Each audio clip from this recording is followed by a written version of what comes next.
Good evening and welcome to Malabo. It's the capital of Equatorial Guinea, where the hosts' 2022 World Cup hopes are already on the line. The visitors tonight, South Sudan, hoping to pip them to a place in the African zone group stage qualifiers. It's 1-1 after the first leg in, well, it was near Khartoum on Wednesday. Temperature a little cooler here. It was up in the 30s in Sudan. Today in Malabo, it's on an island off the mainland of the African continent. It's around 26, a very pleasant temperature indeed for these players. South Sudan on the left, Equatorial Guinea, the hosts, on the right.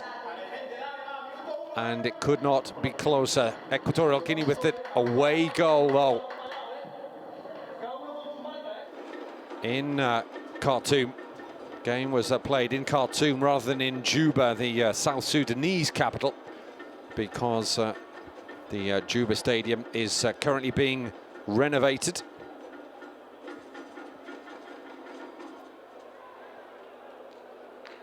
Fine goal it was too by Luis Meseguer, the Equatorial Guinea right back. It was an own goal actually from Nico Qatar that brought South Sudan level.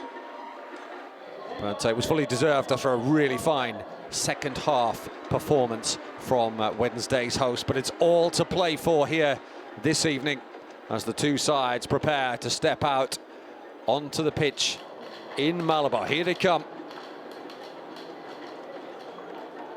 Which one of these will be taking another step towards that 2022 World Cup finals in Qatar? They've got a long way to go. Even if they get through this playoff, they'll then join the 26 best-ranked African sides in the group stage. 10 groups of 4. The 10 group winners will then face a two-legged playoff against another group winner. The 5 winners of those playoffs then will go through to the finals. It would be huge for either of these two sides to do it, particularly South Sudan, independent since just 2011. Equatorial Guinea 4th at the Nations Cup in 2015. They've got pedigree, they've got some quality players in their side too. They need to make it tell here tonight if they're to stop the South Sudanese dream here in its tracks in Malabo.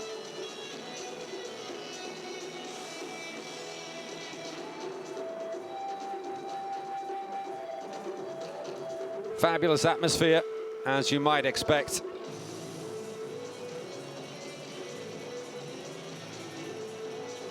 And real anticipation that Equatorial Guinea can do this. It would be something of a surprise if they were beaten in this playoff by South Sudan. As I mentioned, South Sudan, independent as a country only since 2011. Anthem time then in Malabo. And it's South Sudan first.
Quite a rendition from the South Sudan team. Now it's the hosts.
Vamos, vamos, vamos. From the Equatorial Guinea players, the only Spanish-speaking former colony in Africa. A lot of Spanish-born talent as well in this Equatorial Guinea side that will take on South Sudan here for a place in those group stages. The starting lineup then for the home side. It has a familiar feel to it from the team that played at the weekend. Oh, it's very quickly onto the South Sudan side as well. Try and bring you that team news. The main team news for Equatorial Guinea is that Emilio Nsue, he came off the bench in Omdurman on Wednesday, is in the starting lineup today. Probably the most recognisable figure in the Equatorial Guinea side. He captains the side today. His opposite number will be number 4, Peter Manya, the South Sudan captain. Our officials today coming from Cameroon.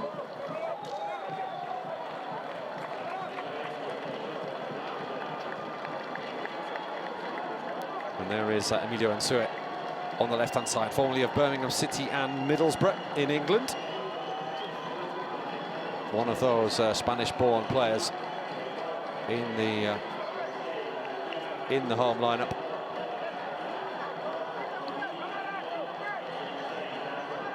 Hugely experienced, and Equatorial Guinea need that today.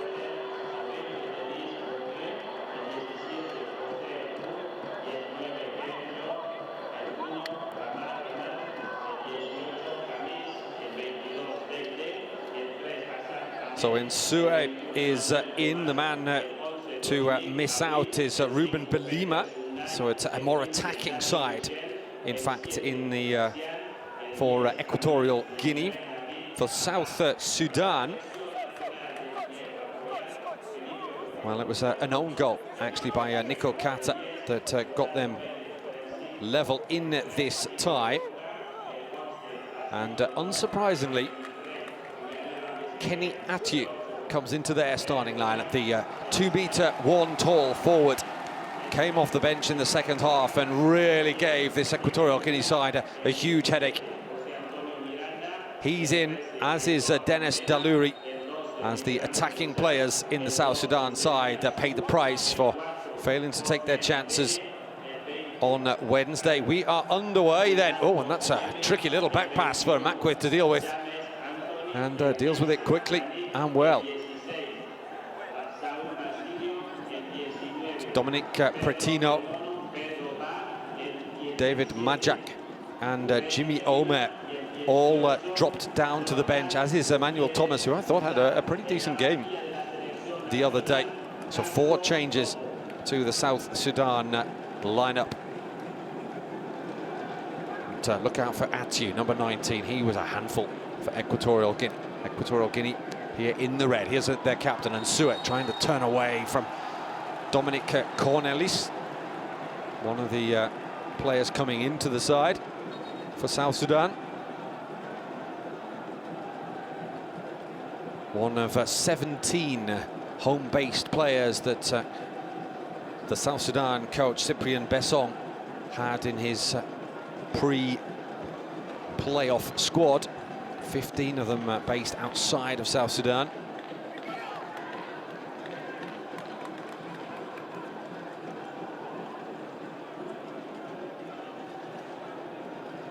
That's Meseguer, Luis Meseguer, who got the goal. Opened the scoring, in fact. A very finely measured shot it was too in the first half.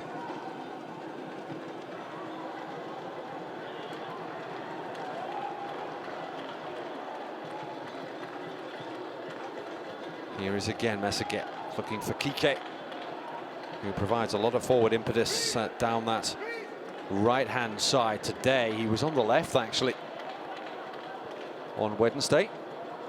As we get our first look at Cyprien Bessong, the South Sudan coach, Cameroon born.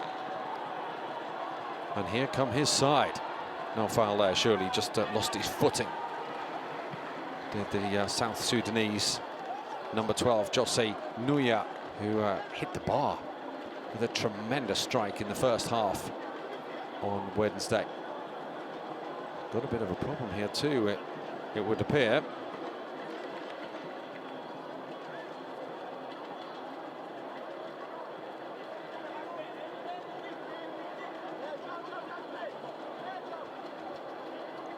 No permanent damage done though, which is always good to see.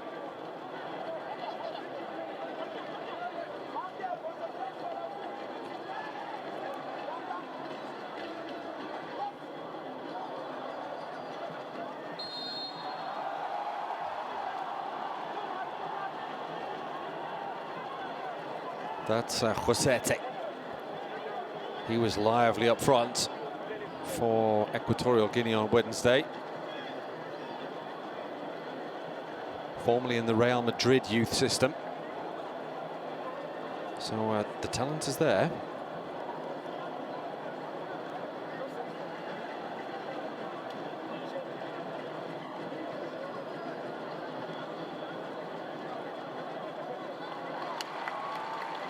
Nicely claimed by Avono. And here's Kike. Likes to run at his man. Josete gets it back to Kike. Foul, says the assistant referee on this near side.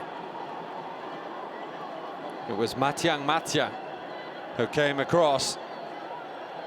Plays his club football in Australia, as do a number of the South Sudanese players. But that challenge has cost his side here. It's Pedro Obiang. Undoubtedly the most well-known player on the pitch. The Sassuolo midfielder, formerly of West Ham United and Sampdoria. He's got the free kick here. Drills it in low, and Ensue is there. And he hit a green shirt. Appeals for handball, but half-hearted. Ngonga's ball in. Still not away. And still. Manyang with a large right boot to get it clear. And South Sudan could perhaps counter-attack here. Deluri was fouled, says the referee. That's Basilio Ndong. Plays his club football in North Macedonia. There's Athieu. He is a real handful. Nice play by Federico Picotto to Ensue. Danger here for South Sudan. Turning this way and that he was Ensue. Seemed to rather lose his bearings, and Dominic Cornelis well in. But the home side on the front foot.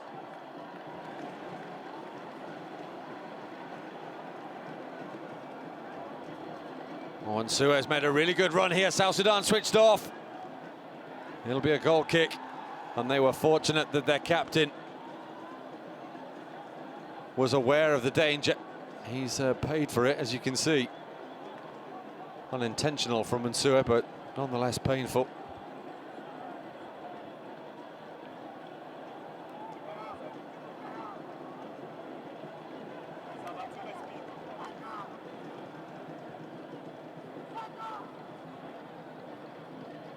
Six minutes gone.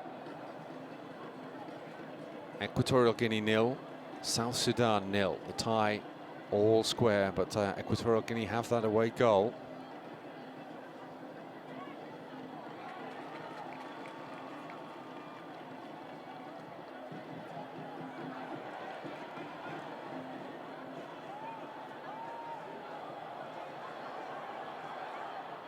Oh, that's a good ball, cut back.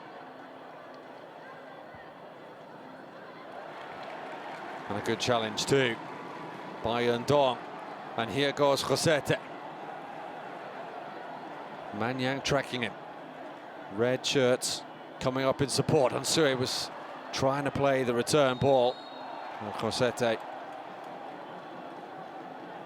with the foul.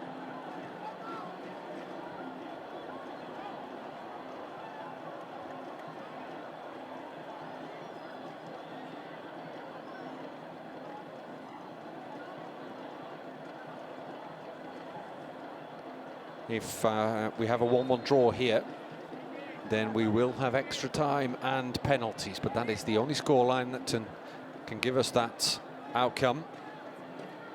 What's flicked on? He's offside.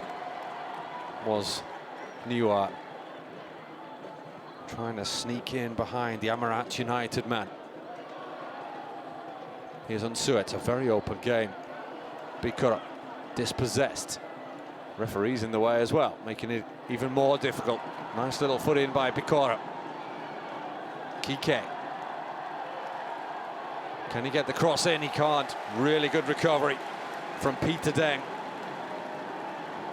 Looked to have been beaten. Did the man who plays in Australia. At Heidelberg United. Brother Thomas actually plays for Australia, under 20 international for Australia. He's played for the Olympiaroos as well, the Australian Olympic side. Kike's ball in, a deep one, and there's red shirts there. And that was a better opportunity than Equatorial Guinea made of it.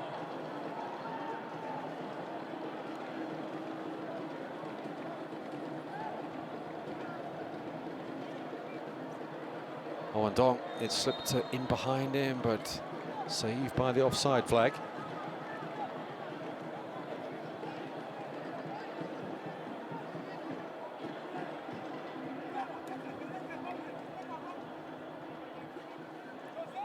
As I mentioned, the 28 lowest ranked African teams in the FIFA rankings involved in these playoffs. The 14 winners of the two-legged ties, the final ones will be played on Tuesday. It's been spread right over the international break. Those 14 teams then go in with the 26 best ranked sides to make 10 groups of 4. The 10 group winners will then be drawn in playoffs against each other. Again over 2 legs. The 5 winners go through to the finals in Qatar in 2022. Seems a long way off. It'll come around very quickly. Deng just has a nibble at Kike and caught his ankle. And Mr. Ngwa from Cameroon wants a word. Not having any nonsense, is he? Let's take a look at this challenge. Oh, he did catch him, didn't he? Surface is not the best. It's cutting up. It's been quite wet.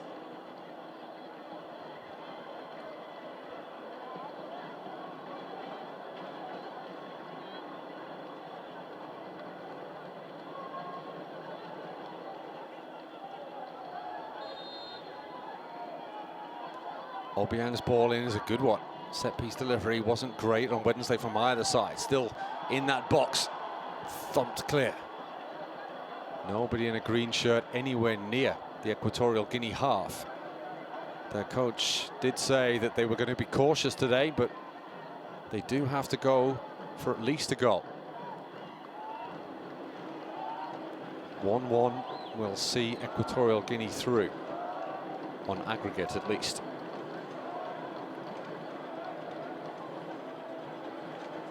And Dong, here's Josete again.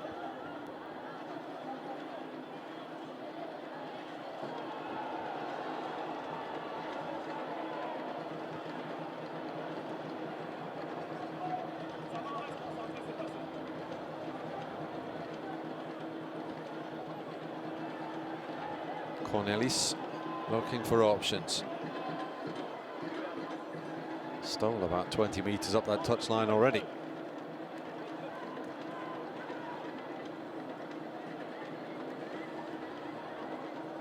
Here he is again. I think Nsue is making the point that Cornelis was just walking up the touchline. Long throw this time. Feet were off the ground, but he's gotten away with it. Mess again. Good solid clearance too. Needed to be as well from Wednesday's goal scorer. Josete. Well, it would have been if the bounce hadn't beaten him.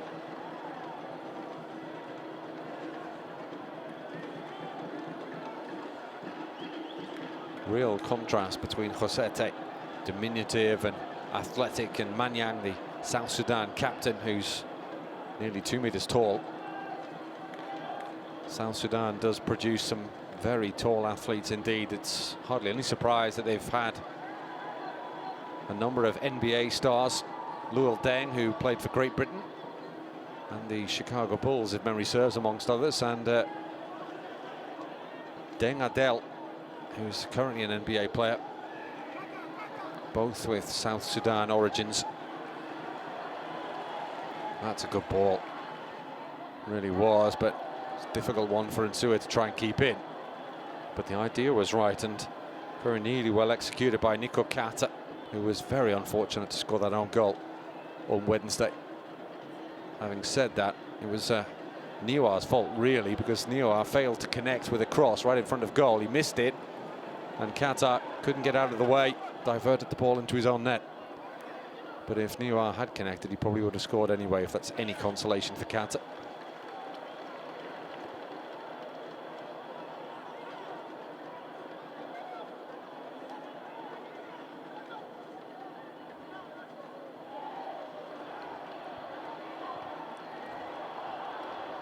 Well cut out. He's looking for the ball in behind for Nsua.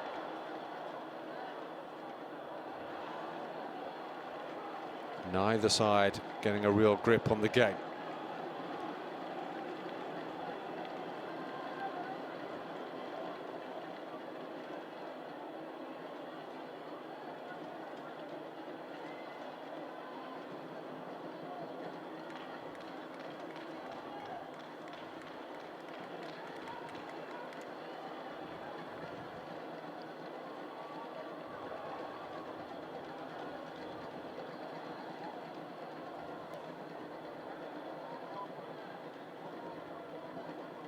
Cornelis. That was nicely done by Atiou, who South Sudan haven't got into the game as yet. Well, when they did on Wednesday, he was a real threat. They might here. Here is Atiou. Had to stretch those long legs, try and get a first-time shot away.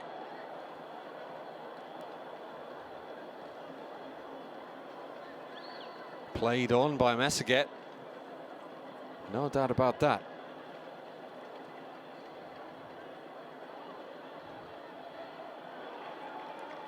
Good defending by Mbele. And Josete penalised. A little bit unfortunate.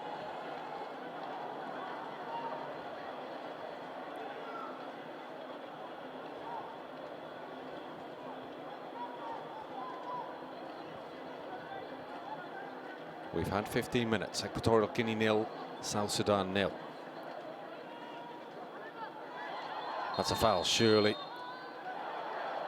Oh, it goes the way of South Sudan.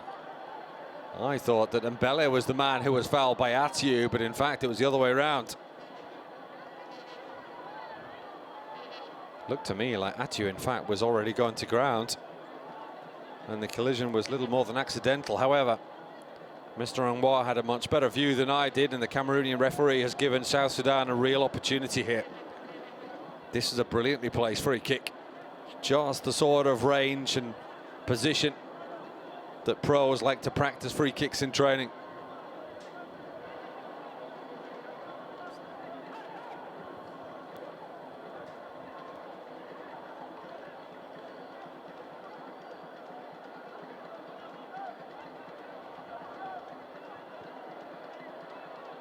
Atiou is there.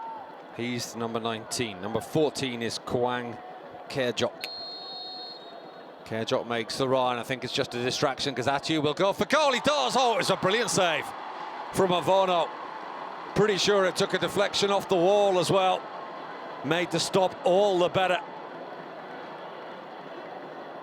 In fact, it didn't, but it was a really good strike by Atiou. Clean and crisp. And Avono punching it away for a corner.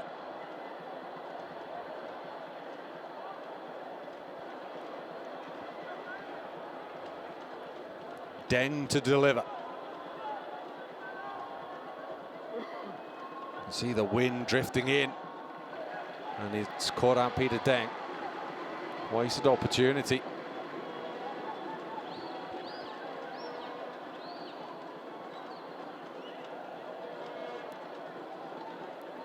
But the first major scare is in front of the Equatorial Guinea goal. Still no goals though, nearly 18 minutes gone. Equatorial Guinea 0, South Sudan 0. 1-1, remember, from the first leg on Wednesday. Here's Athieu. Foul, says Mr. Anwar.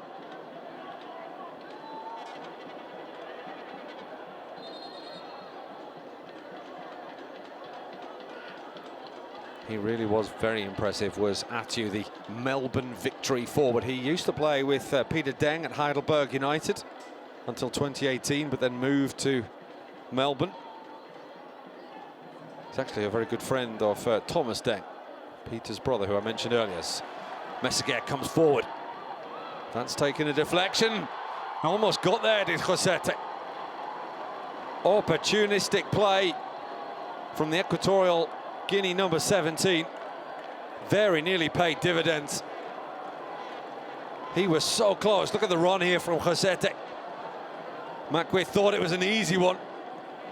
In the end it was, but it could have been far more complicated for him if Josete had made some sort of connection. Wasn't an easy ball to judge, to be fair to Josete. Swirling and curling after that deflection. But like all good strikers, following in the shot, not making it easy for the goalkeeper.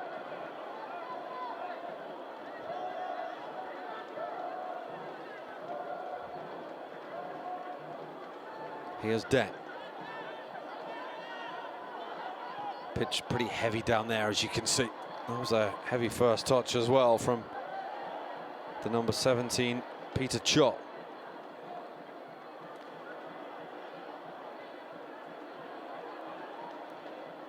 Daluri trying to take on Nsue. Gets away with it and gets it back now. Here's Jackson Morgan, dispossessed by Qatar. Josete. Really is difficult to knock off the ball. Took both hands from Jackson Morgan to push him down.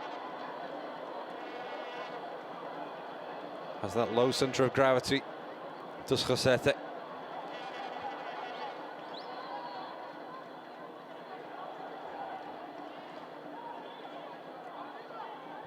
Looks like a number of players should have taken a longer start.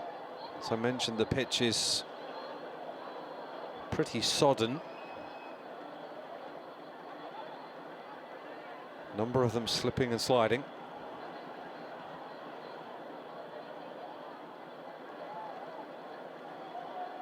It's a big couple of months for South Sudanese football. They have already been knocked out of the African Nations Championship, which is the version of the Nations Cup for homegrown or home-based players. They were beaten by Burundi, whereas Equatorial Guinea got past Chad to get into the next round. But bigger than that for South Sudan is next month. They have a two-legged playoff against the Seychelles to qualify, or hope to qualify, for the qualifying group stage, I should say, of the Nations Cup for 2021.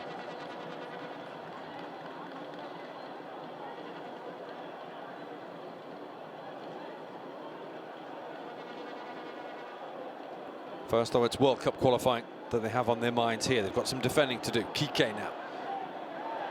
Nicely done. Josete plays it back in, and Suez there. Oh, it's going to be difficult to beat Magnac.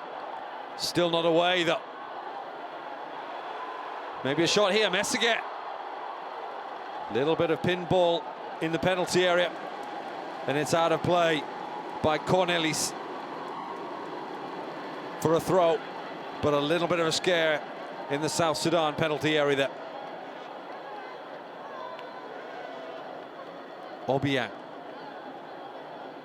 Another corner. Equatorial Guinea applying the pressure. They are the higher ranked side in the FIFA rankings, 139 to South Sudan's 169. Here's Obiang, Kike. Oh, lovely little ball for Obiang. Slightly greedy there. The Sassuolo midfielder was always going to be very tricky, if not impossible, to beat Makwith from that sort of angle and distance.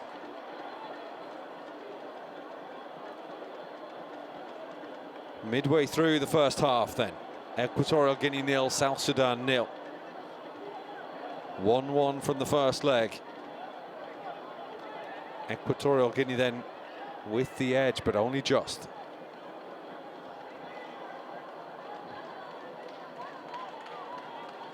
Deng with the throw. Niwa back to Deng. Lovely little bit of control, but South Sudan are going backwards, and they've lost it. Bikura, and Sue makes the run. And Makwith plays the sweeper keeper role to perfection. And South Sudan needed him to.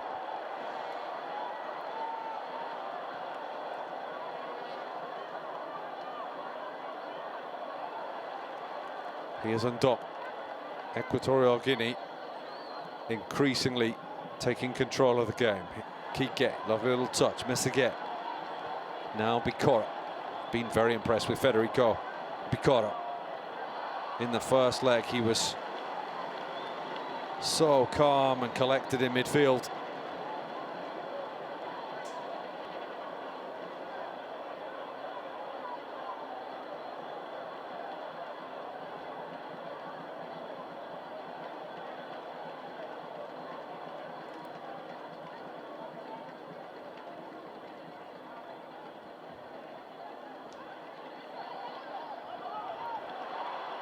Miscued by Bikora, rare mistake from him. Here's Niwa. He's got pace and trickery aplenty. Jackson Morgan gets it back. Atu wants it in the middle. Corner. Good riposte from South Sudan.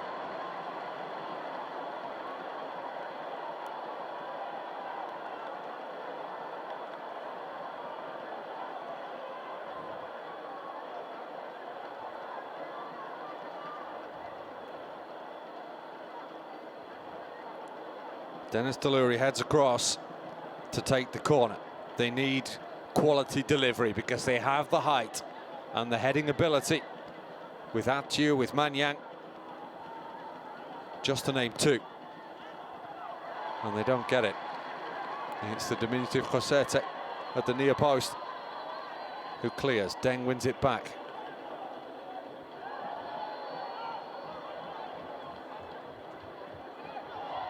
Foul, was that? Indeed it was, says Mr. Anwa. Messeguet on Deluri.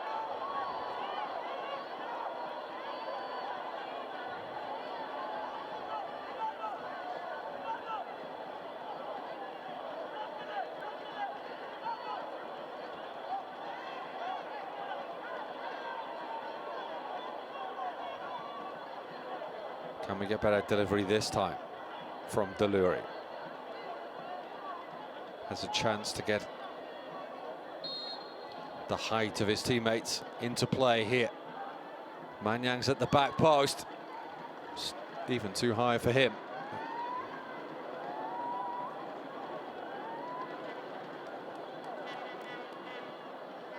And Avono is in a hurry.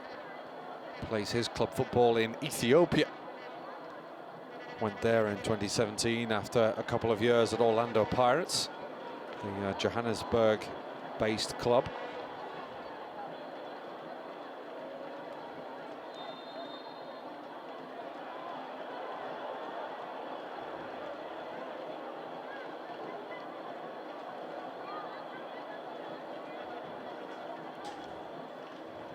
Cornelis flicked on. Just punted forward by Ngonga.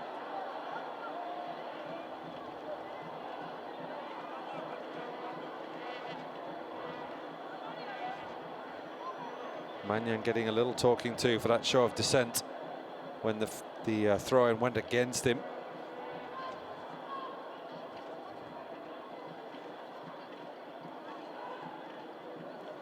That's Basilio Andong with the throw. And that will be a corner, I think.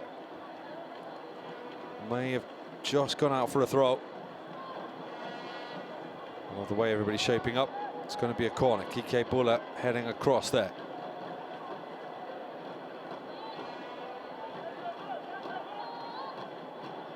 Zalang Nacional, National Thunder, on the backs of the Equatorial Guinea players' shirts.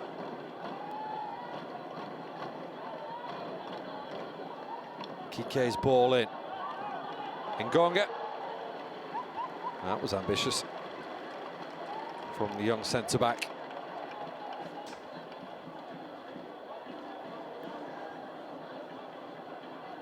"24 years old is Igor Ngonga, born in Santander. Plays his club football in Greece now with Doxa Drama. Qualifies for Equatorial Guinea through his grandfather. His father, Oscar, actually a former coach of the national team.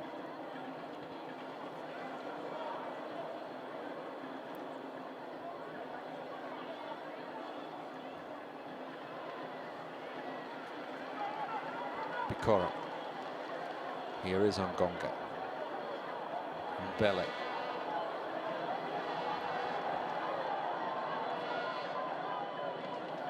That's a lovely ball out to Kike.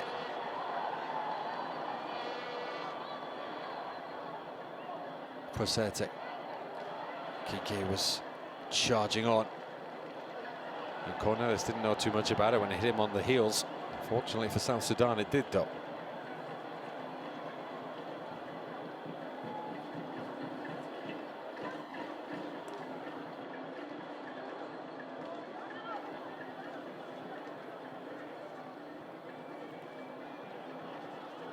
Obiang. Over 100 Serie A appearances in his career, Pedro Obiang. Bikoro comes forward. Good strength too from him. Manyang's clearance does the job. Chol tries to help it on. Equatorial Guinea though camped in the South Sudan half of the pitch. Here's Nsue. Messigay gets forward. Nsue. Bikoro needs support. Prosete is there. There's Kike outside him. Bikoro again. Lovely bit of footwork from Federico Bikoro. No penalty, says Mr. Nwa.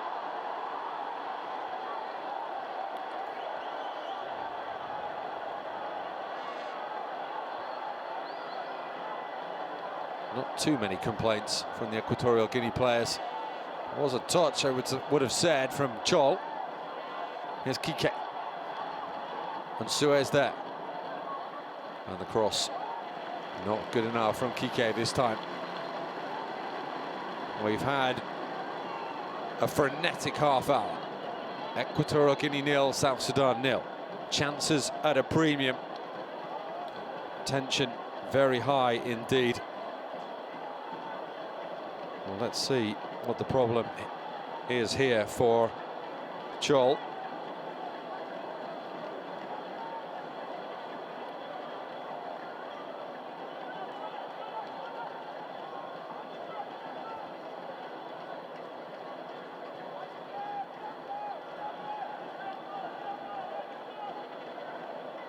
Need some spray on the ankle, it would appear.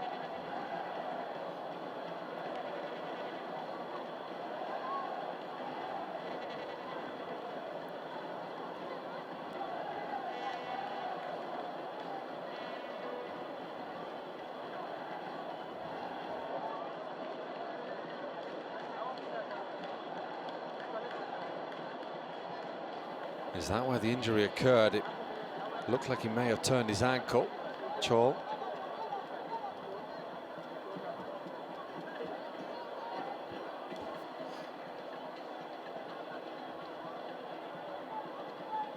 Seems to be okay.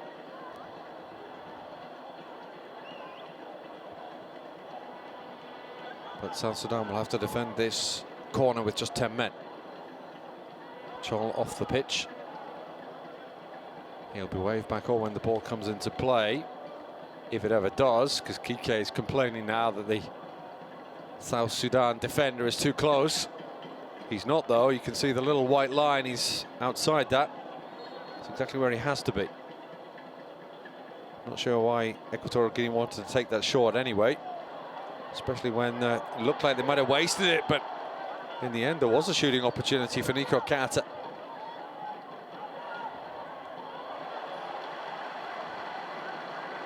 Well, I don't think I've ever heard a back pass like that applauded quite so enthusiastically.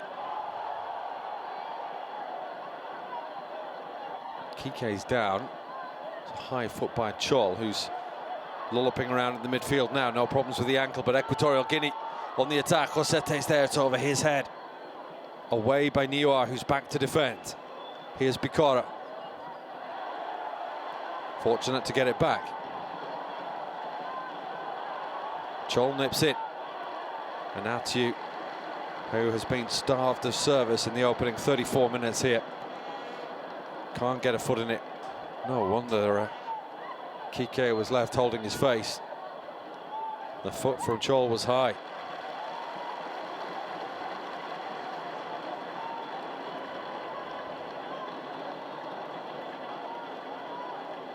Messiget gets it back from Bikora. Here's Mbele. 11 minutes to go until the break. Still all square on aggregate, and here in Malabar. He was slow there, was Matia. Josete. Little ball in. Might drop too. Obiang still in there. And that foul will relieve a little bit of the pressure on South Sudan. There's been plenty of it too.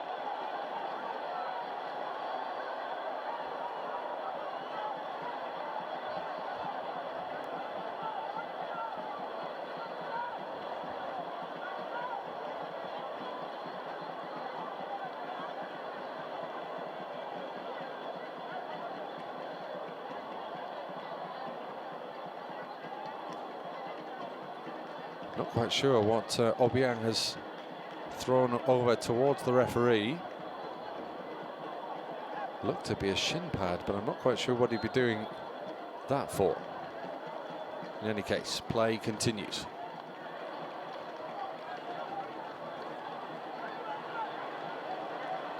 Bikora, pursued by Chol. He's had an eventful few minutes as Chol does well there.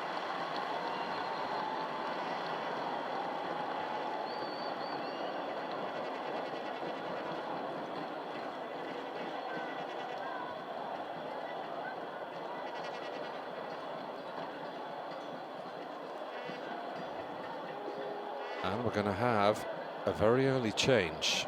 Chol is going to come off. Maybe he hasn't recovered from that ankle injury.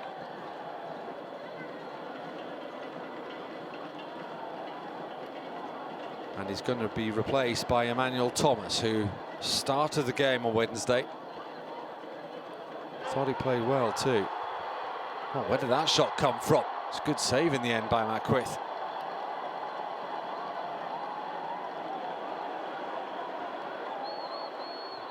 Wasn't caught out, the South Sudan goalkeeper. Not a good ball, neither was that one. Here's Thomas, opportunity to play it out wide. Ball just squirmed away from him. Here's Deng. Good play by Messiget, good anticipation. Couldn't quite keep the ball in though. This was nice work, and Suet on the volley. Really good play. Missed the follow-up.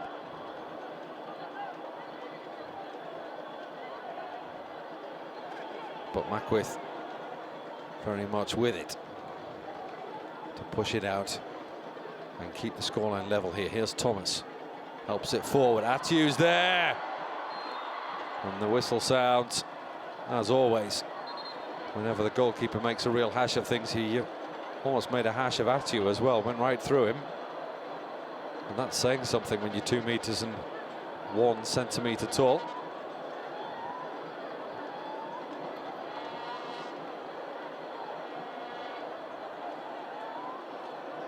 Dear mate.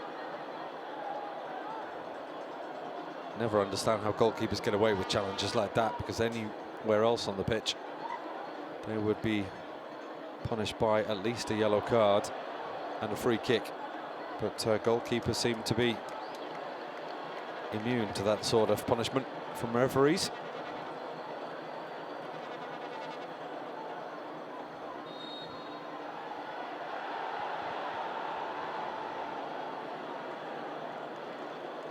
Crossette can't believe it. A little bit frustrated, the Equatorial Guinea players.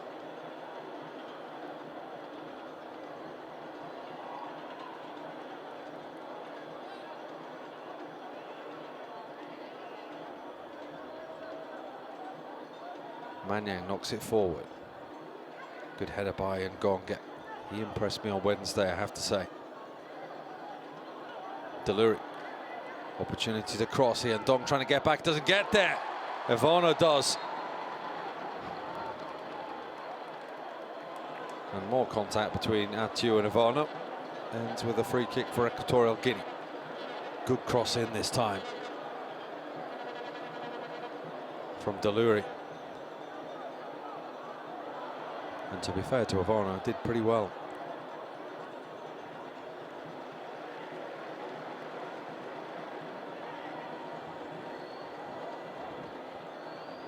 Just over 5 minutes left in the first half.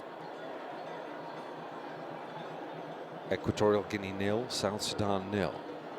1-1 on aggregate from Wednesday's first leg, which was played near Khartoum across the border in Sudan.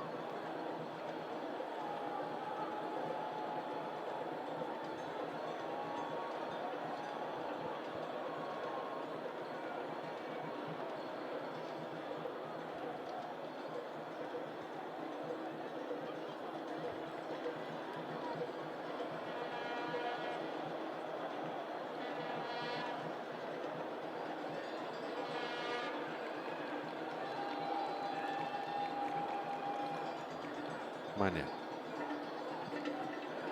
Away by Ngonga. Here's Mess again. Chase for Kike.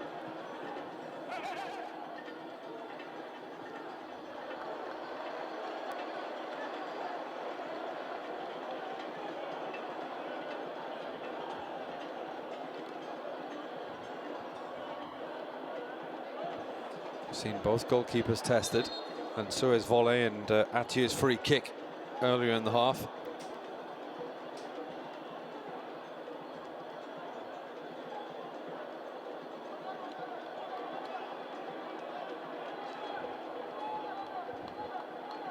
Deng with the throw. Foul. Goes South Sudan's way. Kike backing into Niwa.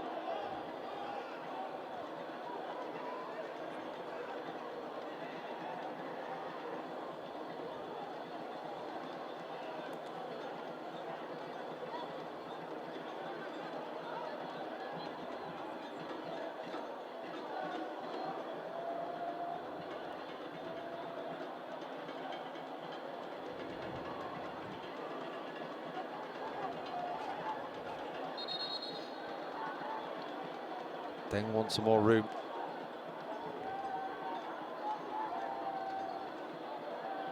One by Qatar. And Dong helps it forward. Here's Josete. Very positive player, the number 17 for Equatorial Guinea. And Suek almost lost his footing. Still on Suek. That'll be a goal kick.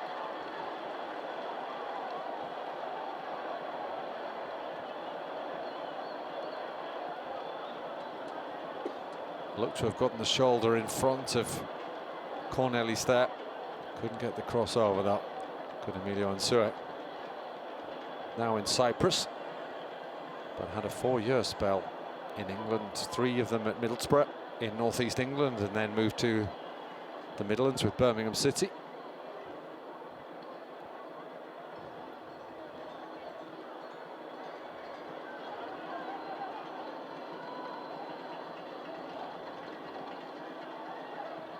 One back by Messaget. Here's Kike.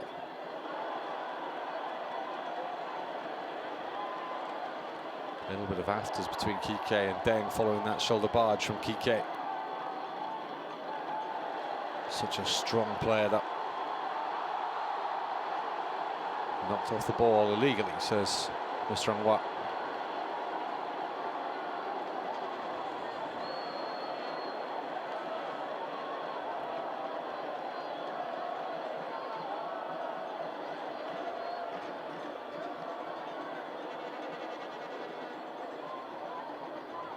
And Dom inside for Picoro.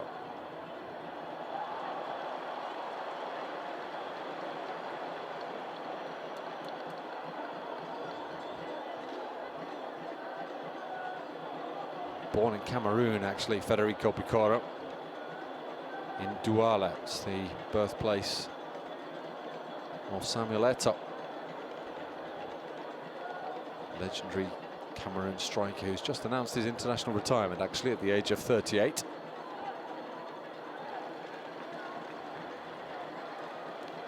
What an amazing career he had. Played in some of the very best teams that the game has seen.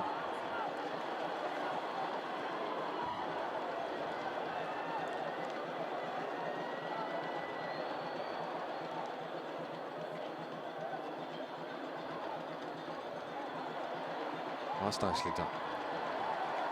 Here's Nsue. Too much. Too much on that for the return to Ndong. And we've just got a handful of seconds left in the first half. In Malabo. Equatorial Guinea 0, South Sudan 0. Everything could come down to the 45 minutes after the break. Just a minute to be added on here.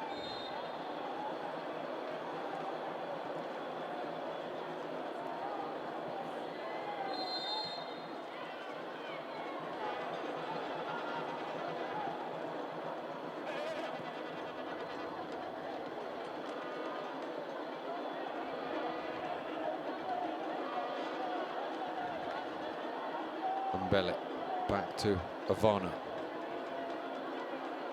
This is Ngongene. And Dom.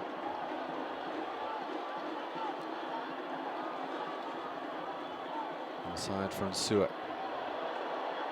Well, one back.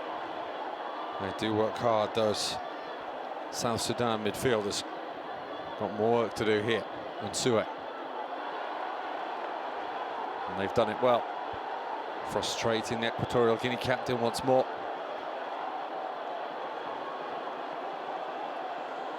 We've had the minute added on at the end of the first half. Suspect when this ball comes into play, we'll have the half-time whistle. Looks at his watch, does Mr. Anwar, and does bring the first half to an end. No goals between Equatorial Guinea and South Sudan. The tie still on a knife edge, slightly in favour of the hosts, who have that away goal from Wednesday's first leg. Chances at both ends, a save from both goalkeepers too. But at the break in Malabo, it's Equatorial Guinea 0, South Sudan 0.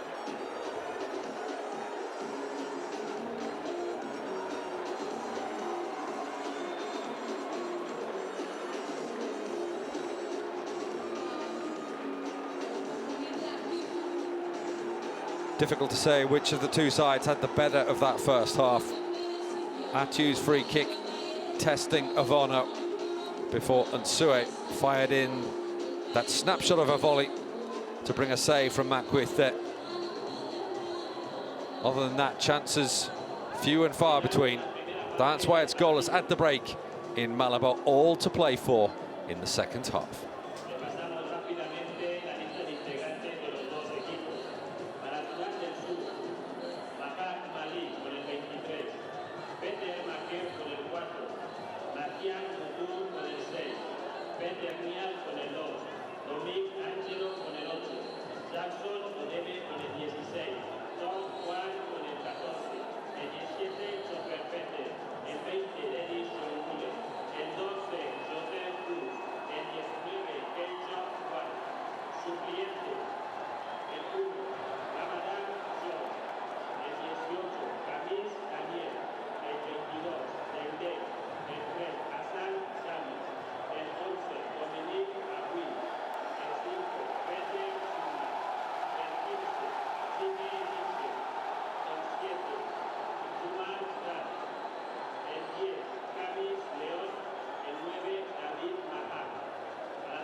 The two teams back out, or almost ready to get back out onto the pitch in Malabo. In the tunnel. Deadlocked at 0-0 at half-time.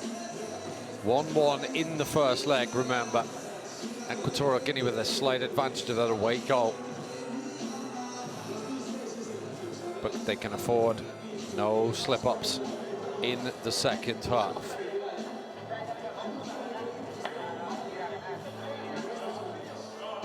Captain Emilio Nsue making sure his side knows what to do.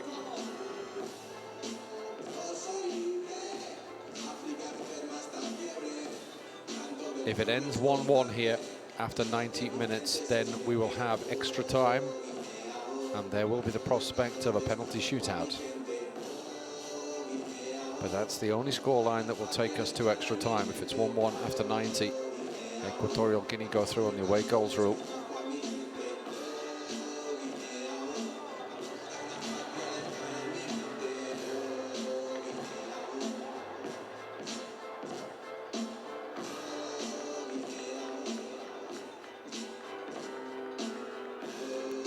That's Peter Manyang, the captain of South Sudan.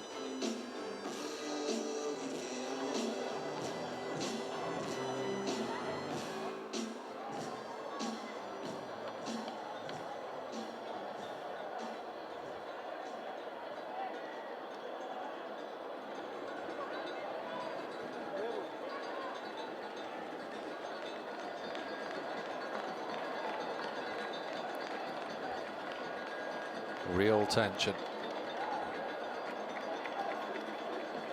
45 minutes left to play. A place in the group stages of the African zone qualifying for the 2022 World Cup in Qatar at stake.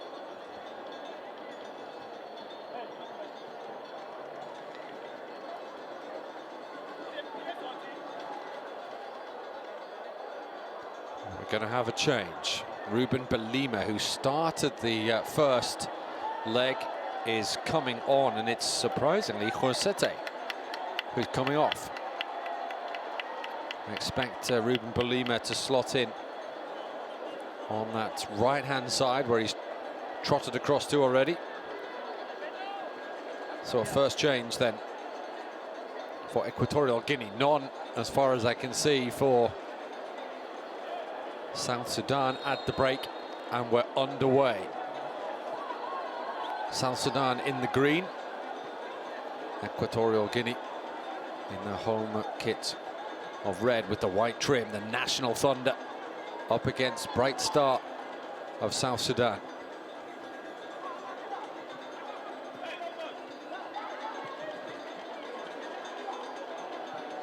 Here's Deluri, he had a good first half. Ati barely saw the ball.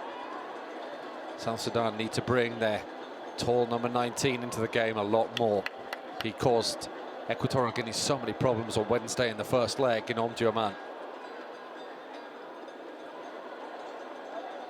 He's not had the opportunity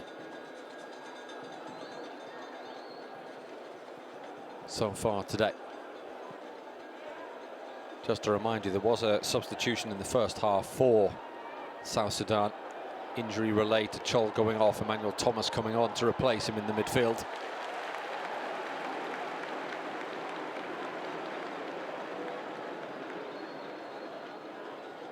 But they didn't make another change at half-time. Here's Ndong. Qatar's ball forward. Obiang. Those two link up well.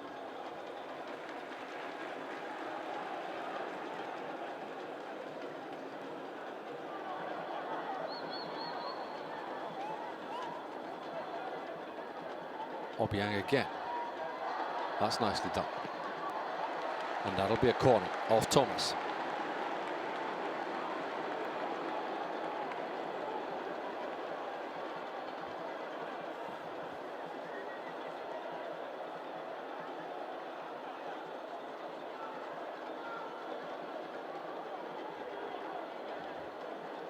Makwith trying to organise his defence.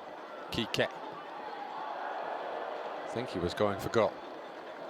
Put enough power behind it for it not to be a cross.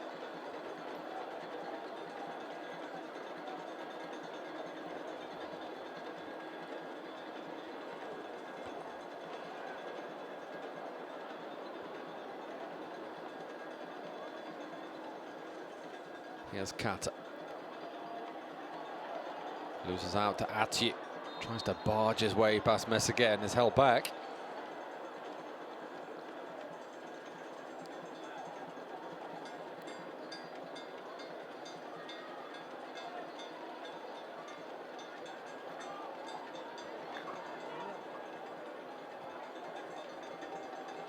Cornelis going to be under a little bit of pressure here. Does well. Magnac. Nicely done by South Sudan. The temptation would have been generally to just punt the ball to safety. They've played their way out of trouble very nicely indeed.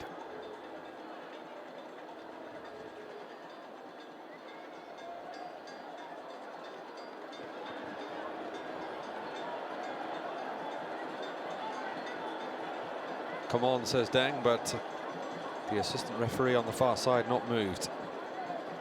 Free kick, in fact. I think it was a throw, actually. Messaguet getting a little bit ahead of himself.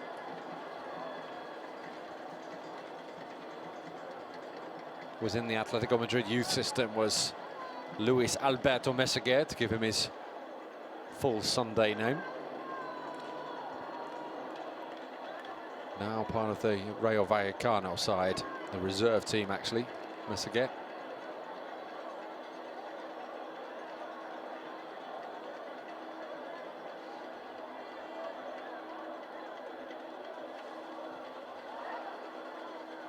Oh, that's nicely done by Ruben Belima.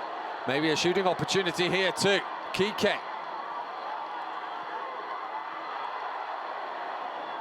Somehow scrambled away. Obiang. And still Obiang. Good save by Makwith. It came through a crowd. And I don't know why South Sudan didn't keep that in and prevent it from going for a corner. Taken quickly. Equatorial Guinea in a hurry here. Not clear by Magnac. And Equatorial Guinea might be well advised to be a little less hasty. That's going to fall for Nsue. There was a slip by Magnac, who recovered well. Unfortunately for South Sudan, they needed him too. But for the moment, the visitors pinned back. Might get some respite here. Cornelis just takes too long though. And Nsue commits the foul. Drilled across by Kike. Cleared, well, half cleared by Det. Looked to be a shooting opportunity there for Obiang, and then he made another one. Good stop by Makwith.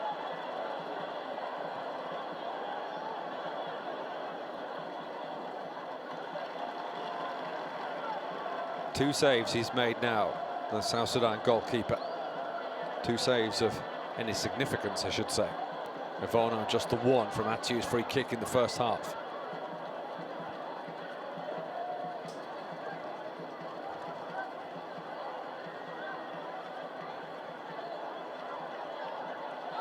Foul surely by Niwa. South Sudan struggling to get any forward momentum. Here's Ndong. Obiang. Nobody there in the red shirt. Over here anyway. 6 minutes into the second half. Equatorial Guinea 0, South Sudan 0.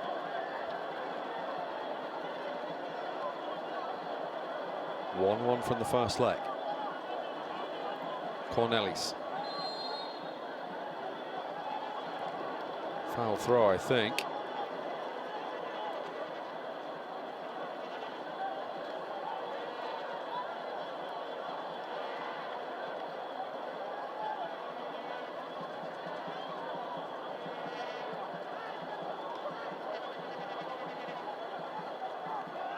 Bikora caught in the back, and that will be a free kick.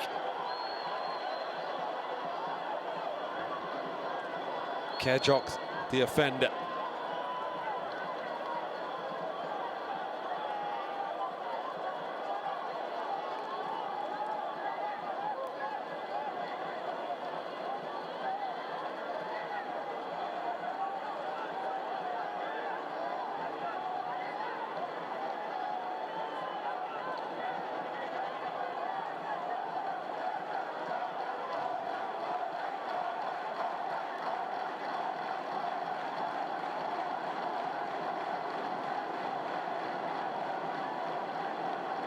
Obiang with the free kick there. Quality delivery needed.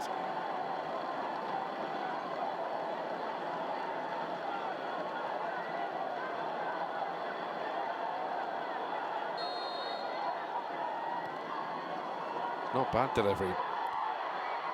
Might be held back in here. Overhit that. Kejok somehow gets away from Obiang, and here comes Atiu. Oh, if he could have played it, if he could have got it through, rather, because he did play it, then Deluri had the rest of the pitch between him and Ivano, and that was it. There wasn't a single Equatorial Guinea defender anywhere near.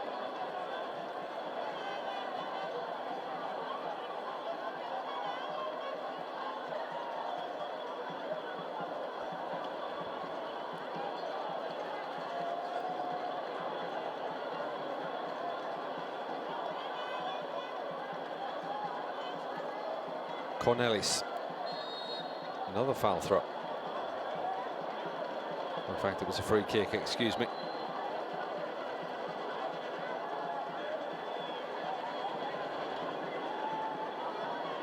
No, it wasn't. Cornelis needs to work out his throw-ins.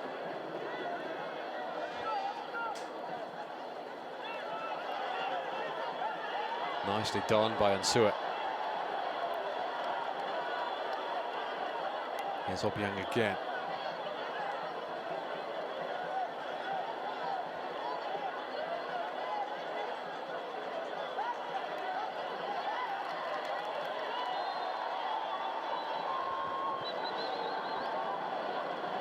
Deluri says get up. Kike felt that challenge.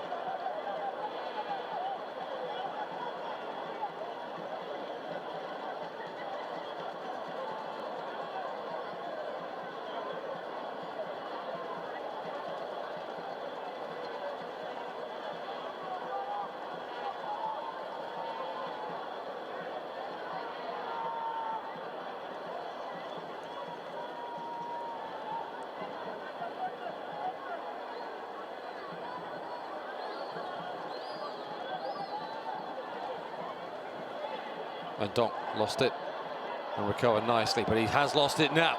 Danger here. Good recovery too by Ngonga. Just signs though that South Sudan are beginning to spark. Should play it wide. Eventually he does Niwa. A little bit late, but Deluri's ball in. There's Atiu. Over his head. Kejok. A real green presence in the Equatorial Guinea half of the pitch, and then suddenly it's at the other end. Mackwith doing it off. Thought he was going to really collect Manyang as well as he did so. That one ball in from Obiang was nearly perfect for Nsue. It's a very open game now. Here's Nsue again. Manyang across. Nsue is there. So is Kike here. Bikoro with some space. Off the head of Matia. Now Belima. Messaguer over there to help too. Obiang. Tried to flick it a little bit too cutely into the path of Ruben Belima.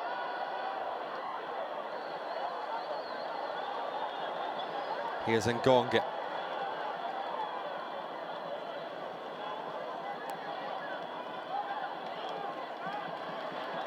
And still South Sudan stuck in their own half.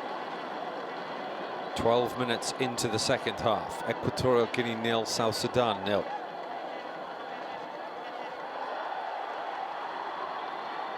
Here's Messaguer. Ruben Belima. Messaguer again. Chance to cross. Still not away. Ruben Belima. 3 men in red shirts here. Bikora is one of them. And Sue. And somehow turned away by Makwith. The outstretched left boot of the South Sudan goalkeeper keeps his country in it. They were queuing up at the back post, were Equatorial Guinea. And Sue will feel he should have scored. Here's Ndot. Good challenge by Maniac.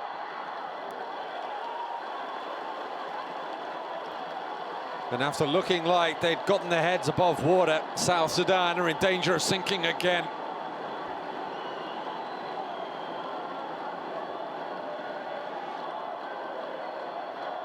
It was the build-up play between Messaguer and Ruben Belima down that right-hand side that caused them a problem, and that one nearly got through to Nsue again.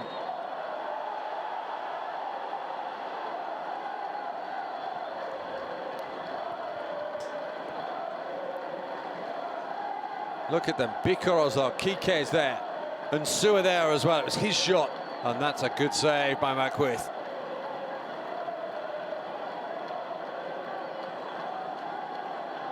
Manyang might have got it if his goalkeeper had missed it. But it was a very close run thing for South Sudan.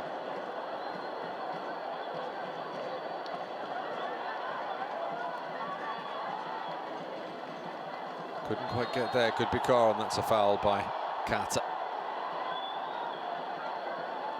It was Obiang, in fact.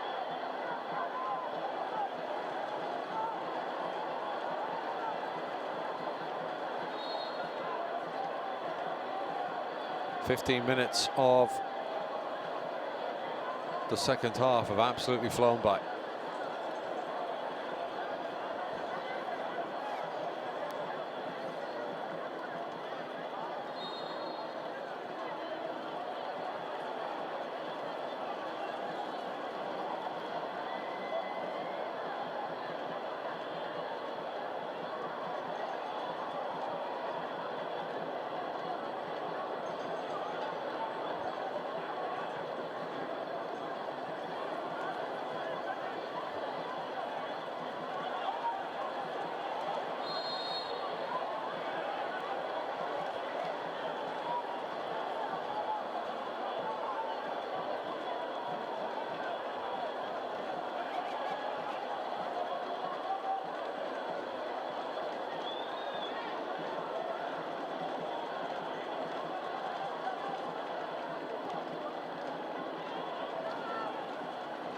Solid header away by Mbele, who started his career here in his hometown of Malabo with Leones Vegetarianos, which is the Vegetarian Lions, translated from Spanish as Niwa comes forward. I have to say it's one of the more exotic club names in world football. There he is, Diosdado Mbele. Has had spells in Malta and Finland too before returning to play his club football back in Equatorial Guinea. And we have the first yellow card of the game, and I don't think Jackson Morgan really meant that. Thumbs up.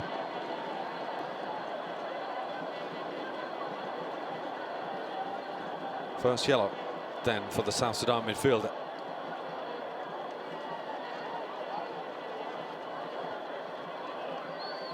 Just hip checked Pedro Obiang.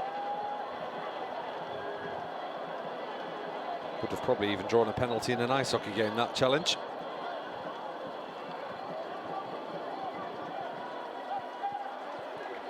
Here is Obiet, loses out to Jackson Morgan, and now Atu makes the run, and Atu might get there. Surely that was hands by Avono. Nobody from the South Sudan side appealed. Maybe it hit his chest. Not for the first time that Avono's had to charge from his goal as well. Saw Mackwith do it too in the first half. Commonplace for a modern keeper, who has to use his feet almost as well as he uses his hands. Sometimes, if you're playing for a side like Manchester City, even better. And here's Ruben Balima. He's pretty handy with his feet, if you'll pardon the expression.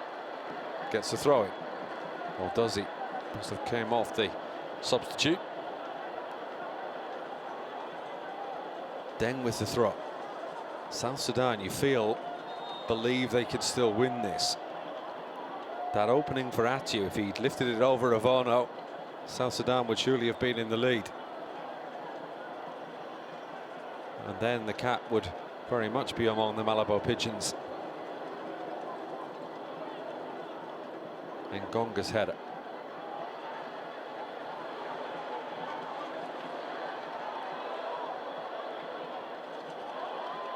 Here's Kike. And Suet. Brave and does well. And just seemed to lose steam, as well as his footing, Emilio Insua.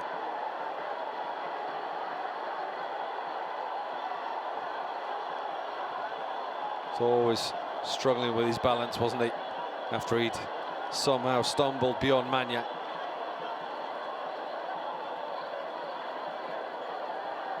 That'll be easy for Mackwith, and nearly 64 minutes gone. It's still 0-0. But either side, you feel, could make the breakthrough here.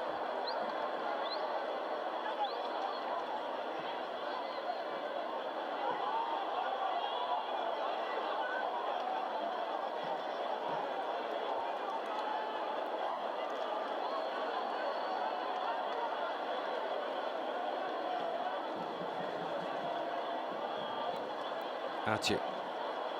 Delivery won't get there, and Bele does.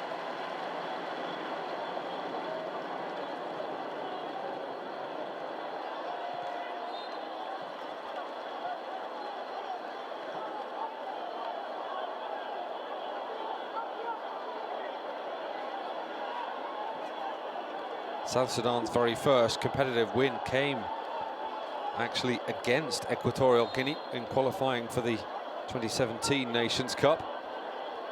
Back in 2015. It's their first competitive win in 13 attempts. But Equatorial Guinea took a measure of revenge, recording a 4-0 win just a year later or so.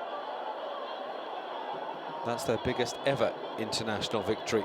So both teams have achieved a milestone against the other.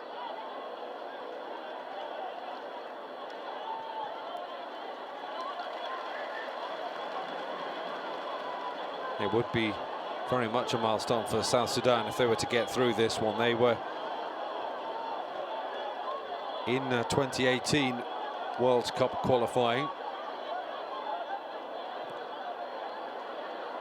but they were beaten over the two legs of their first round playoff by Mauritania quite easily too, 5-1 in aggregate. They're making life for Equatorial Guinea far harder here. Remember, Equatorial Guinea fourth at the Nations Cup in 2015. Fabulous performance from them. That's helped forward. Dangerous too. And the danger snuffed out by the very safe hands of Mackwith. And we have a South Sudan player down. I think it's Matiang. No, in fact, it's Cornelis.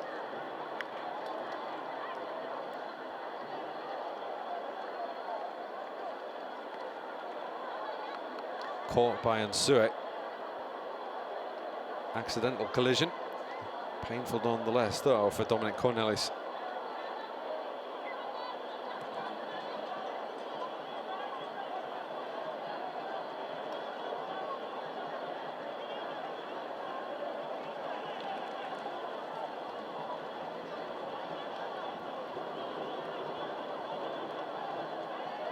Obiang with the throw, and as is the custom, gives it to South Sudan. Cornelis with a long ball forward. Just under 23 minutes left. Equatorial Guinea still with that away goal that will count double at the end of the 90. I think they'd like them to get a goal, though, the fans here, just to make the run through to the final whistle a little less worrisome. Having said that, if Equatorial Guinea were to score, South Sudan would still only need one goal to take it to extra time, and there's a little flare-up. You can feel the tension, and Jackson Morgan not very sensibly getting involved. He's already been booked.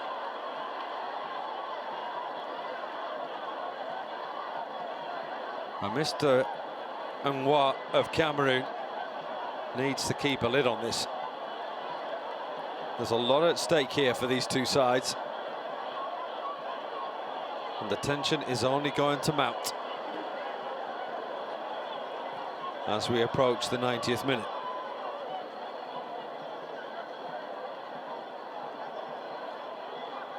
Here's Bikora, helped forward, but easy for Matia.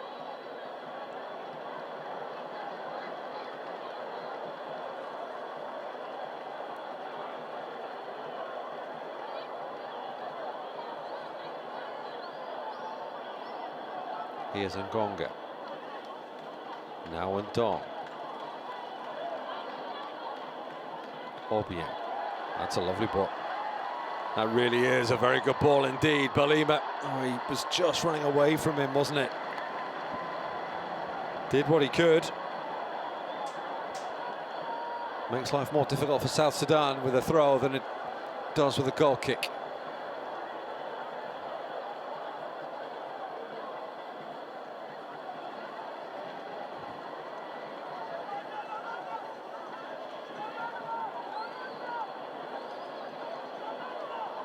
Here's Ngonga.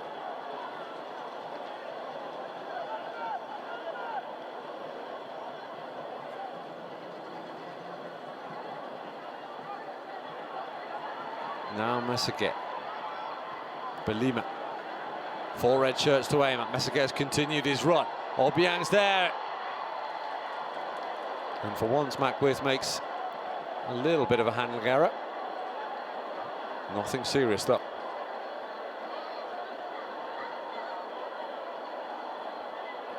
And we're still goalless with 20 minutes left in Malabo.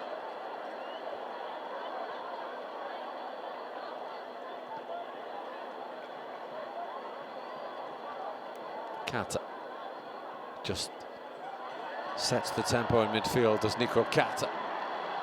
High tempo down the right now from Belima.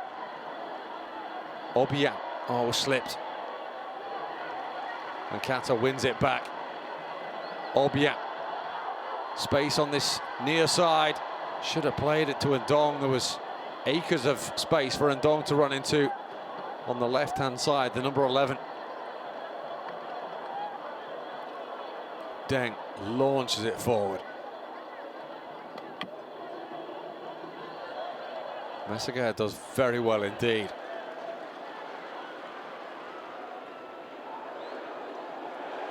That's a lovely ball too from Bikora. Here goes Kike, and Ndong trying to race outside him to give an option on the overlap. Here's a chance on Nsue! And they've done it! They've broken the deadlock. It's Emilio Nsue, and Equatorial Guinea have the goal that looks likely to take them into the group stages of the qualifying for the 2022 World Cup. It was beautifully worked. Originally stemmed from a magnificent ball played out of defence by Federico Piccolo. Pace and incision in the counter-attack from the home side. And Don giving the option on the overlap. But Kike's ball through for Nsue was beautiful. Fabulously timed run. And got the finish it needed from the Equatorial Guinea captain. And how they're enjoying that one here in Malabo. Equatorial Guinea 1, South Sudan 0. Equatorial Guinea lead 2-1 on aggregate. However, as I mentioned earlier, South Sudan need a goal to take it to extra time. They came from one down in the first leg, did South Sudan. They have to do so again, but Messaget in the first leg scored in the first half. And Nsue has found the net with just 19 minutes to go.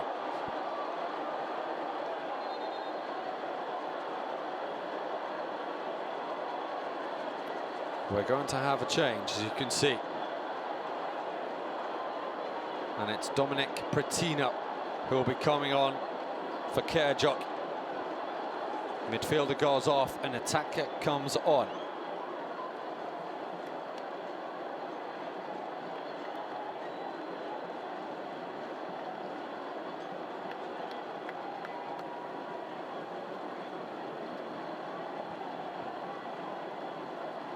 Pretino got the only goal, in fact, in that 2015 playoff with Mauritania, in which South Sudan failed to get through to World Cup qualifying for the first time. How they could do with another from the Al Khartoum forward, but it's Equatorial Guinea who have the upper hand right now on the scoreboard and on the ball too. Bikoro very nearly found Nsue again, and would have, but for the outstretched leg of Manyan.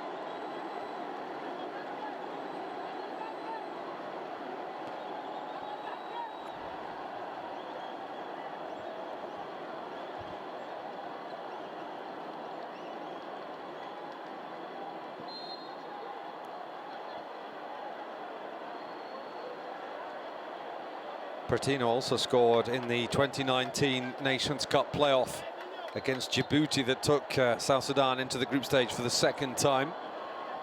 And he also found the net in the warm-up win over the Sudanese under-23 side last week.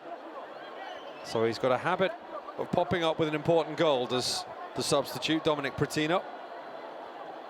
South Sudan need one from him now, or ideally two.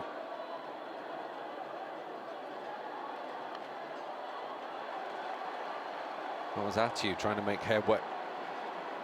Stopped by Kike. Here's Jackson Morgan.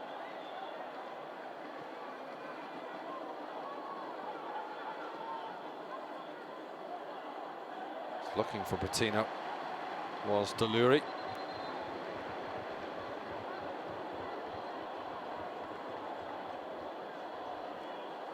Now another Equatorial Guinea change.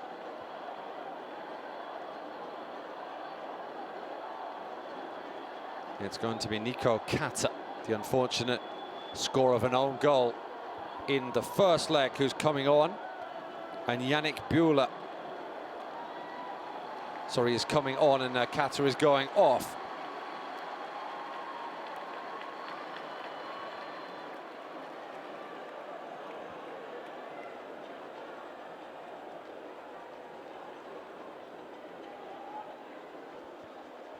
Bula, who was born in the Spanish city of Zaragoza, actually managed to get a first-team appearance for his hometown club.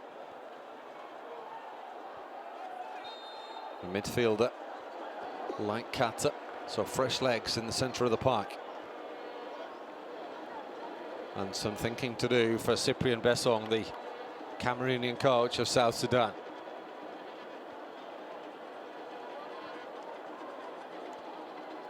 Some 13 minutes left.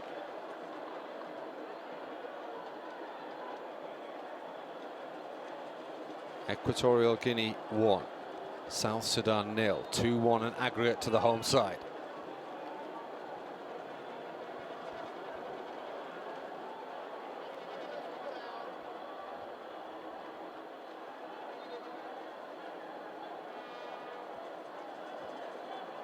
This will be quite a fillip for Equatorial Guinea.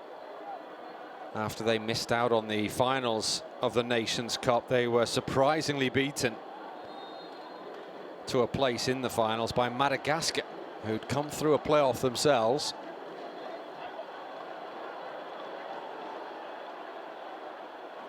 They actually lost 1-0 home and away to Madagascar, the Minnows, who then did themselves proud in the competition. Ivana wants to know why he got booked. Time wasting is the answer.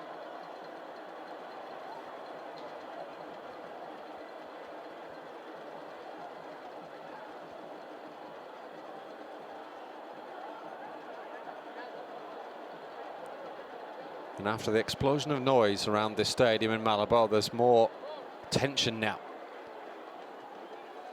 as everybody's aware that time is ticking.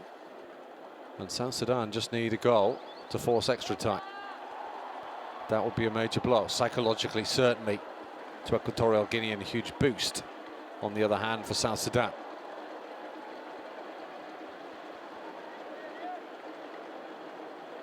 Manyang needs to lift his side now for a huge effort. 11 minutes to go.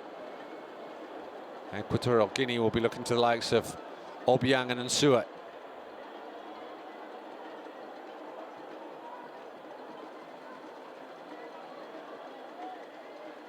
Their experience will be key in those nail-biting,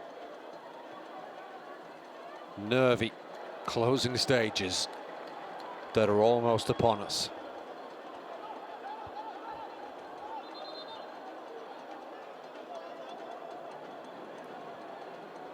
Another change for South Sudan. Their last one of the game. He came off the bench on Wednesday, did Leon Kamis. He's coming on now for Deluri. Can he make something happen? Here's Nsue. He's already made something happen and is trying again. Emilio Nsue can finish it. Maybe should have. Complains that he was being pulled as he went into the penalty area. Might have gone down there, Nsue, and might have got a penalty if he had. There was plenty of contact from Matiang. Cut out by Ngonga, but given away to Jackson Morgan.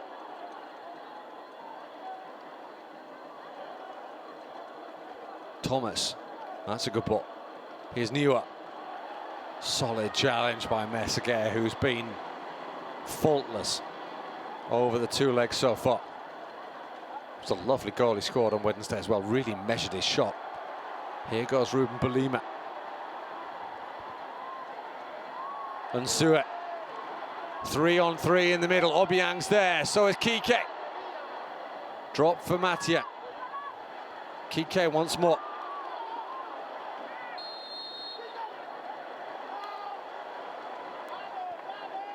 We're into the final 10 minutes. It's gripping stuff in Malabo. Really tense. Kike goes in the book for that pull back on Jackson Morgan. He won't care too much if it helps his side get through to the group stage.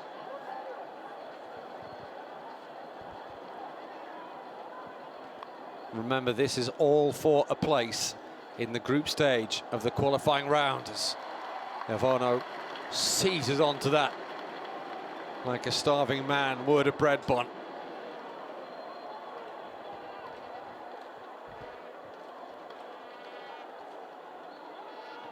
And South Sudan, for my money, have not given Kenny Atiu the sort of service that he requires. He showed on Wednesday that when he gets that service, even with the ball to his feet, never mind to his head, he can cause all sorts of problems. He's offside, isn't to it?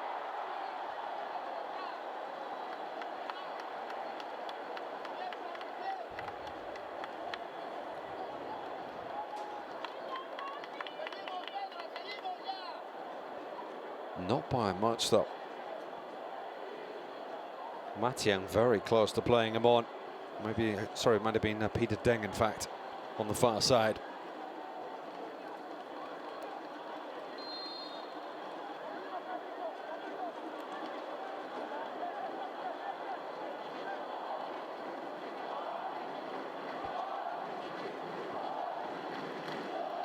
And Gonga. Mbele. Balima looking for the ball in behind Deng again. It's Messaguer, excuse me. What on earth is he doing that far up the pitch at this late stage in the game? Balima's ball. He had to stretch too much for it, did Bikora.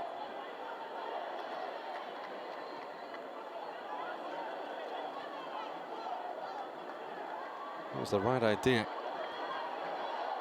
but it allowed Bikora to sneak in.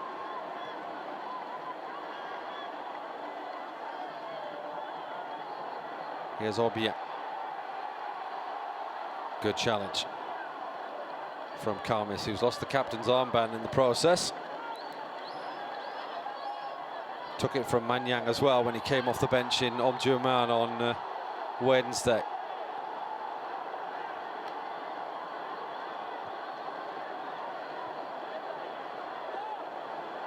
Temperature rising, tempers rising.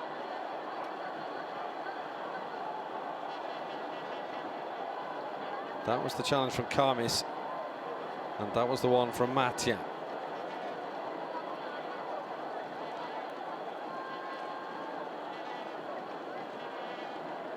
Six minutes or so remaining. There'll be 2 or 3 added on.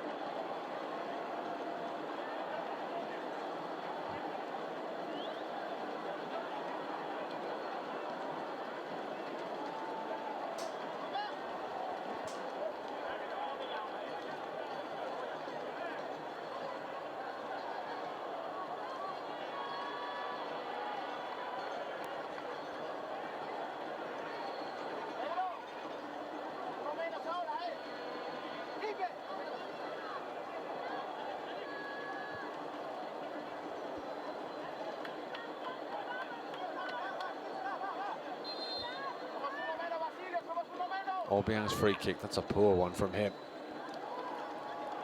When his side need to keep the ball as well, you'd expect better.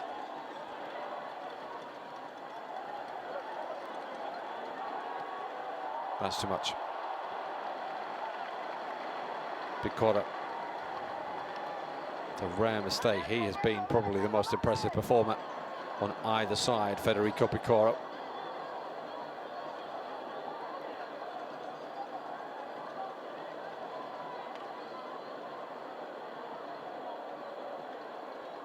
Five minutes of the 90 left. Equatorial Guinea 1, South Sudan 0. Here's Kamis. With the captain's armband restored, one of his teammates is down and requiring treatment. He's not moving at all, in fact, so they really want to get the ball out of play quickly. He's all right, or at least he's conscious, is Kenny Atu.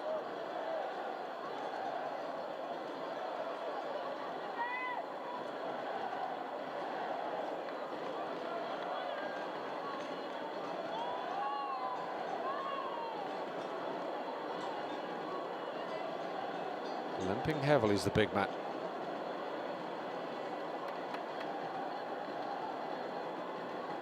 Even more tense for the coaches in the technical area. They can't even kick the ball or run or have much influence on the game at all now. They've made their moves.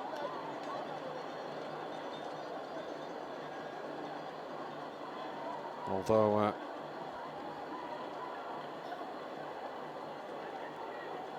Equatorial Guinea do have one substitution left.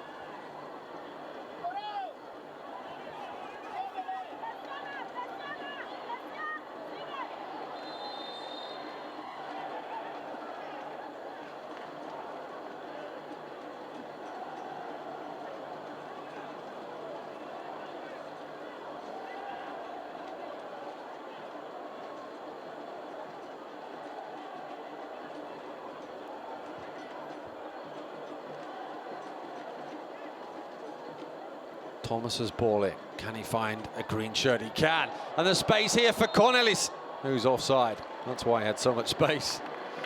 I was wondering how the young right back had pretty much the freedom of the 6-yard box to himself there. That would be why.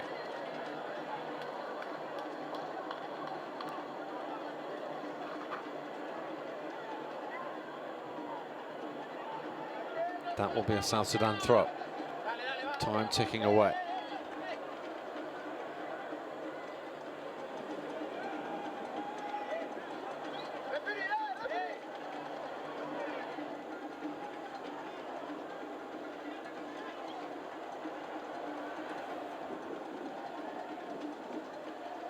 Can't keep it in.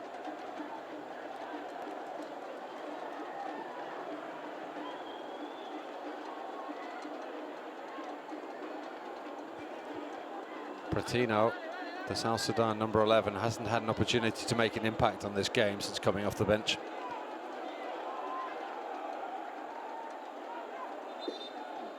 And Devono has a problem. What's that all about?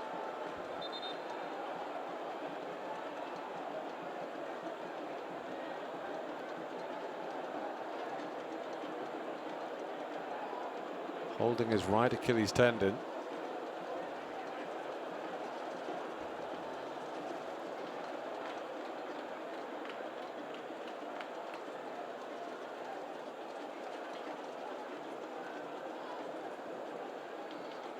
The South Sudan coach not amused. That's Casto Nopo, who's the caretaker coach of Equatorial Guinea.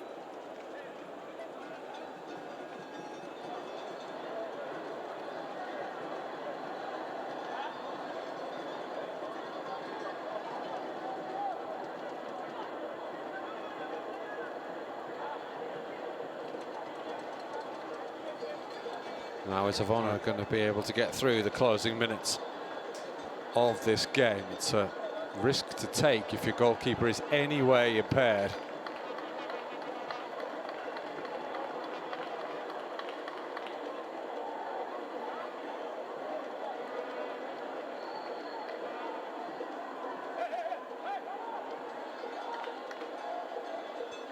So we've had almost the 90 minutes. I suspect there'll be at least 3, 4, maybe even 5 added on. The waiting and the nail biting is not over yet for either side.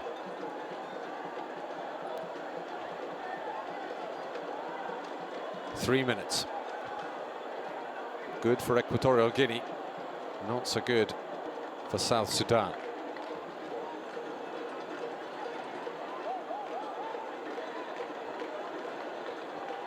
Interesting to see the Equatorial Guinea coach urging his side to push forward, not to sit back too deep.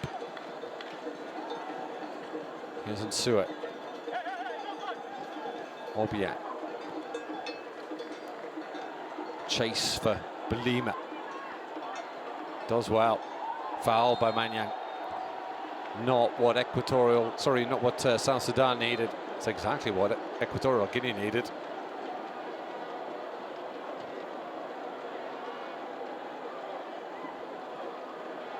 Overzealous, and that allows Equatorial Guinea to just eat up some time,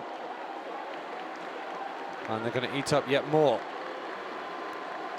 with Kike coming off to a round of applause, deserved round of applause too.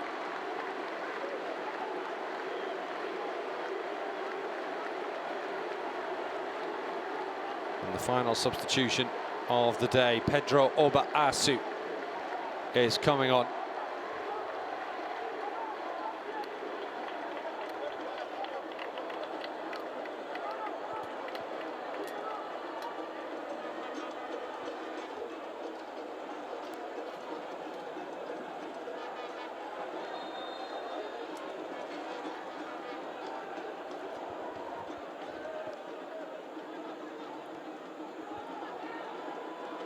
Just trying to eat up time now, our Equatorial Guinea. Here's Belima, Obiang. Lost it now.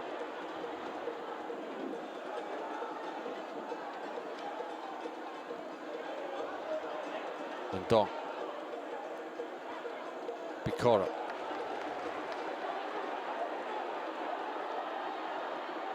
Wants a really fine burst. A little bit too much though. And that was the substitute, Pedro Asso. No wonder he had a lot of juice in those legs. Just come off the bench moments ago. Obia. Asu makes the run once again. Here's Bikora. Belima, he came on at half-time. Equatorial Guinea looking very tired now, but they don't have long to hold on. That had gone out of play.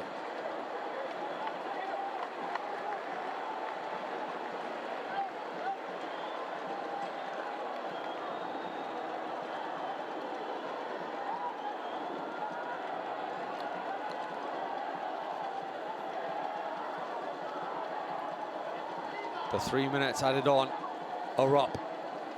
Equatorial Guinea seconds away from clinching their place in the group stages. And there is the final whistle. Bikoro sinks to his knees. He was fabulous over the two legs.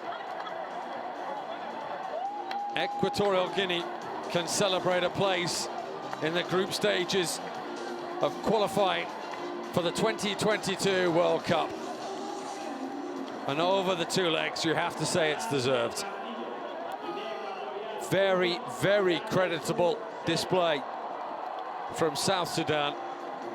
But in the end, the quality, the individual quality that Equatorial Guinea have, notably with Emilio Nsue, came to the fore. Just enough to squeeze the hosts into that group stage. Bitter disappointment for Macwith, the South Sudan goalkeeper. Peter Deng too, you can see how much it means to these players. But they've come up short. And Equatorial Guinea are the ones through to the group stage.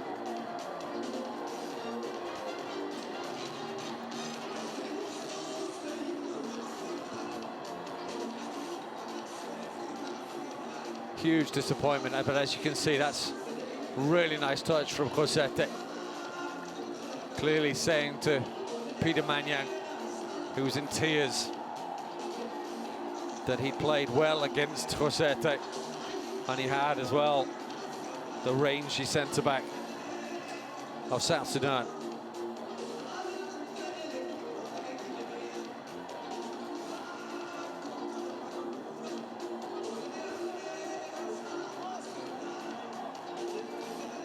Just falling short in the end, South Sudan. But their time will come, surely, if they keep developing in the way that they are. And for now, it's time for Equatorial Guinea to celebrate.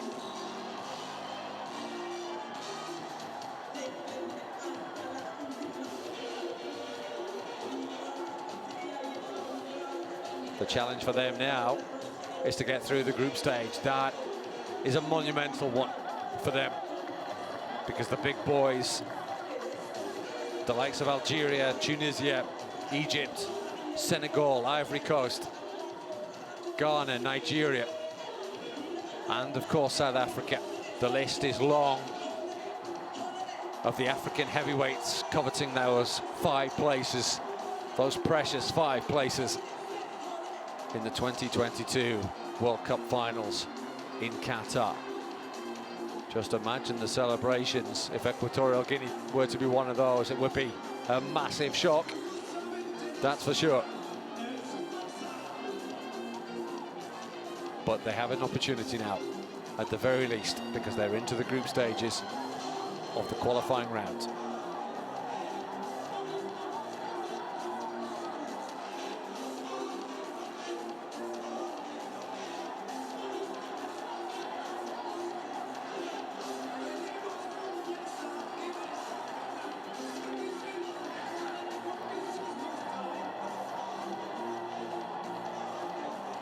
Those group stage games will start next year.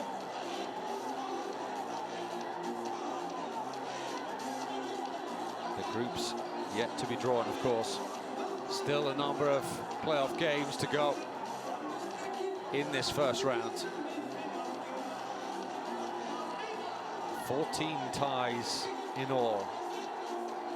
But Equatorial Guinea know that they will be one of the 14 going into that group stage.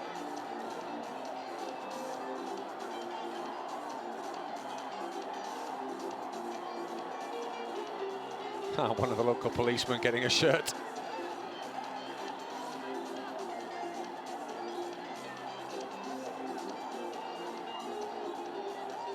Look at the smiles. Beautiful to see.